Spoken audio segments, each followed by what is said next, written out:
قضية تيم ماكلين من أبشع وأغرب الجرائم اللي حصلت في كندا.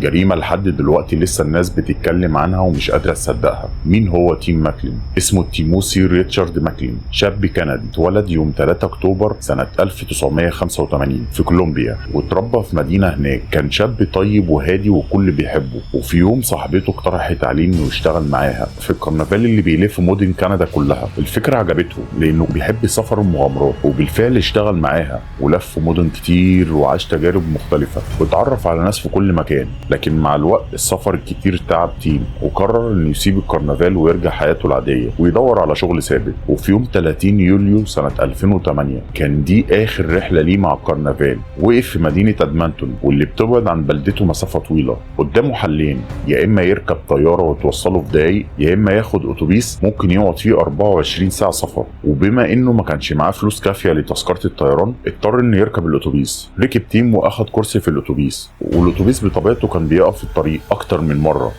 عشان استراحة الركاب. بعد حوالي 17 ساعة سفر وقف في محطة إريكسون. الساعة كانت حوالي 7 ل 5 بالليل بالظبط. كان يوم 31 يوليو. هنا طلع راكب جديد، راجل طويل بملامح آسيوية في الأربعينات.